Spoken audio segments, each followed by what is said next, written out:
This video is going to cover how we're going to take care of creating a project for our homework assignment, and it's the one that we have in the rata sheet for that is shown. It's in the section of Blackboard for errors from the textbook. Now, this particular rata sheet covers material from pages 32 to 36. And right now I've got Visual Studio 2013 open. I've got a couple of windows here that I can view: Toolbox, Solution Explorer, Properties, and Output. If you don't see these in your Visual Studio 2013, if you go look under the View tab, you'll see they're in here. There's Solution Explorer, and when it's docked, it goes here. There's the Properties window. There's the Output window. And there's Toolbox.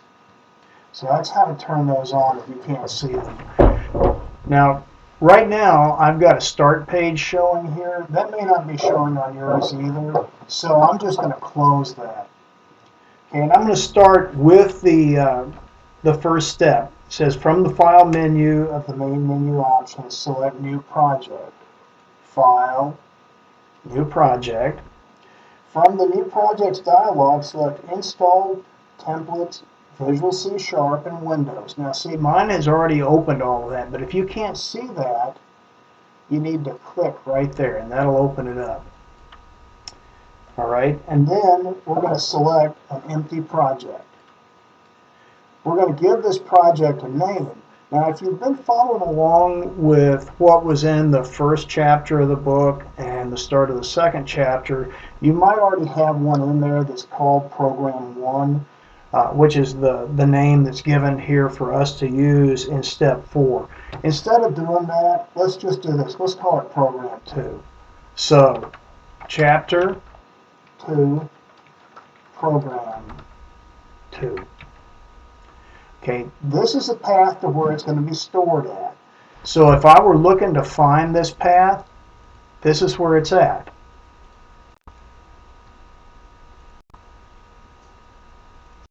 Okay, that's where this is going to be stored. So I'm going to go ahead and click OK. The project starts up, and if I look back in that folder, there's the project. It's created a folder for it. I'm going to close that.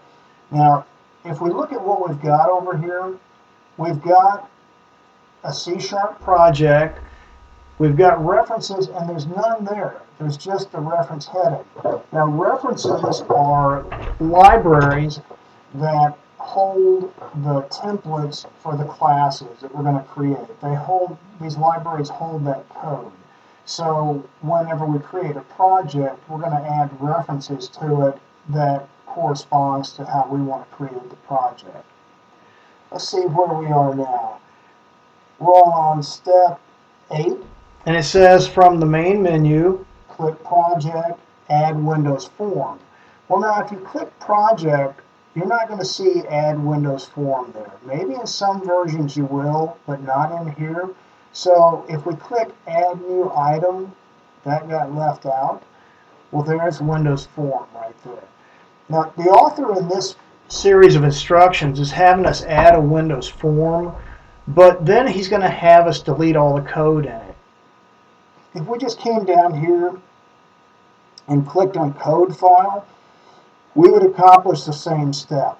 I'm going to go ahead and select Windows Form to follow the instructions, and I'm going to change the name of this from Form 1 to FRM Main. And I'm going to click Add. So now, if you'll notice, we've had some references that have been added here for us. Now, if we had just put a blank project in there, the references would not be there. And we would have to add the references. To add references, if we click on Project and Add Reference, well, this is where the list of all these is. So this one's already got System, which we would normally put in. So let's look down. There's System. It's got System Data. We don't normally put that one in for the projects in the book to this point. System Drawing, there's it, and then System Windows Forms. So all of those are selected. I'm going to click OK, and let's see what step that takes us up to.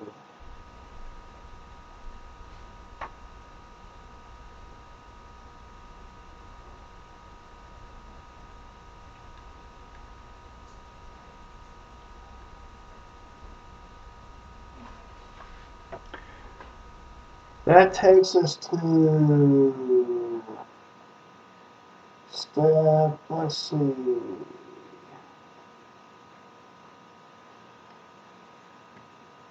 to step 11. So I'm going to double click on this, and when I do, it shows the code that was used to build that form object in there. Right now I'm going to select all of this code from the very top and delete it. Now we've got an empty, we still call this form main, but if we went back and looked at it with the code gone, the form's going to be gone. So we're going to add template code in here that we created earlier in the chapter. I'm going to get to that template code by going back to that project folder.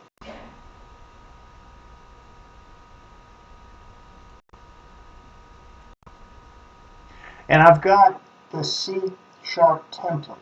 Now this doesn't have to be a C# file. This could be just a notepad file. In fact, I'm going to open this with Notepad. And I'm going to select all the text in it. So edit, select all, edit, copy. I'm going to close this, cancel out of that. Close this, and I'm going to paste the text in here. So now we have the template that the textbook is going to have us use through most of the course. I'm going to go back to this other view of it, and we've got this empty form here. Let me scroll down through the steps to find out where I am again here.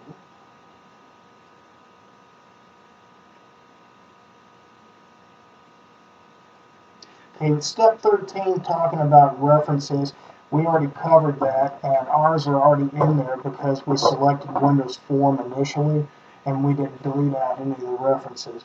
If you'll notice, in our form main, instead of having all of these listed, we only have these listed, System and System Windows Forms.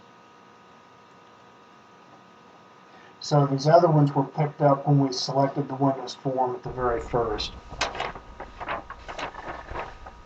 Okay.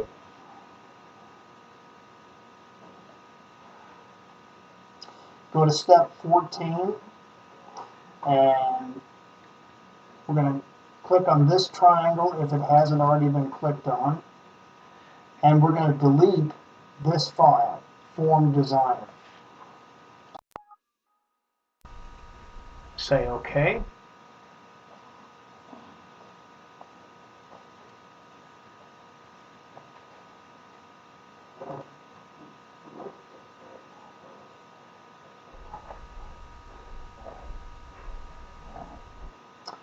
Okay.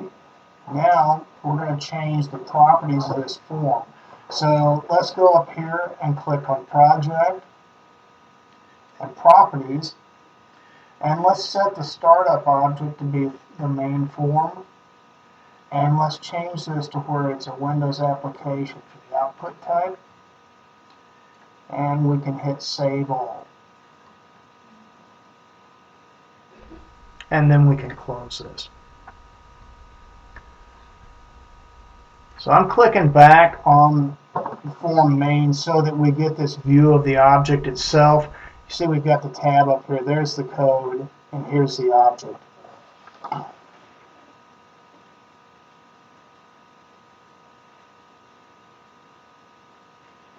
And if we, at this point, click on the Start button, this will actually run this is our window of the program that's running, and we don't have it really doing anything right now, so this is what we get to look at. I'm going to close that, and now that takes us through pretty much everything that's in the errata sheet. It's not exactly in the order it was in the errata sheet as. It's kind of hard to try to read that and operate creating a video at the same time. So now we're going to add some things to this. And in the chapter, you add 3 things on here. We're going to add a label.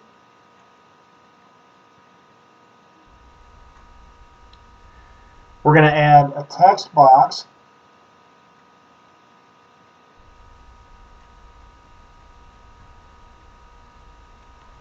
And we're going to add a button. And I believe there should have been more in the errata sheet because the textbook doesn't do a good job of telling you what to do with this stuff. So let's do this. Let's select that label object. And right now, if I look over here at properties, I can see that the text is label 1. Well, we want to change the text to name. And what we're going to do is we're going to have this label be name. The text box is where you're going to be able to type in a name. And then when we click on this button, the name is going to appear up here as the name of the form.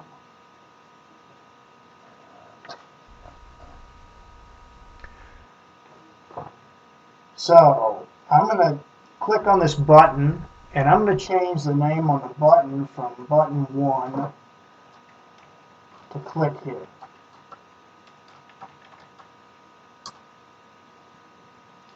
Okay, and then I'm going to double click on the button so that it opens up the portion of code for that button, what happens.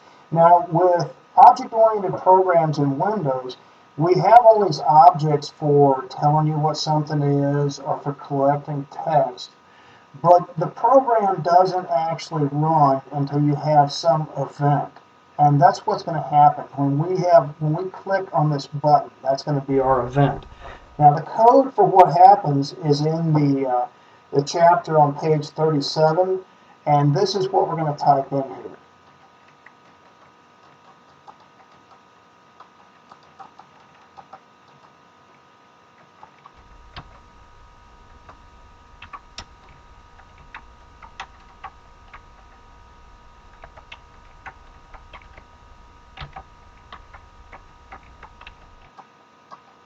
Okay, what we've just told it to do is we've told it to assign what is in the text box 1, and that was that empty text box that we put on the screen, in its text field to the form main active form, and I've got to add something else here. I missed a little code, .text. So whatever we enter in that text box is going to show up as the name of the form whenever we click on the button. So I'm going to save this. I'm going to go back to the design sheet here.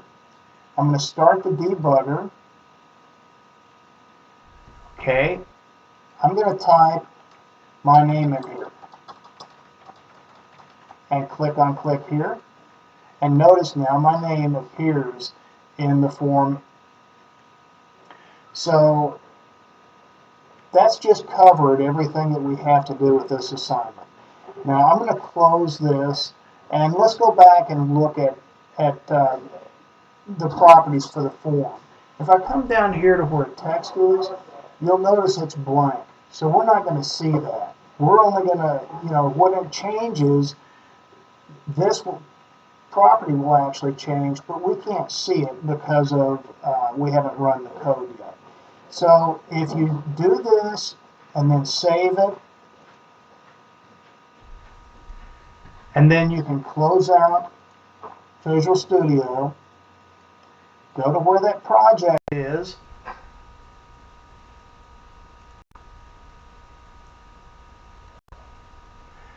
and then zip it. So I'm going to come down here and click Send To, Compressed Folder. Now, you can submit that folder in Blackboard. And that pretty much covers what you had to do for this assignment. So that's the end of this video.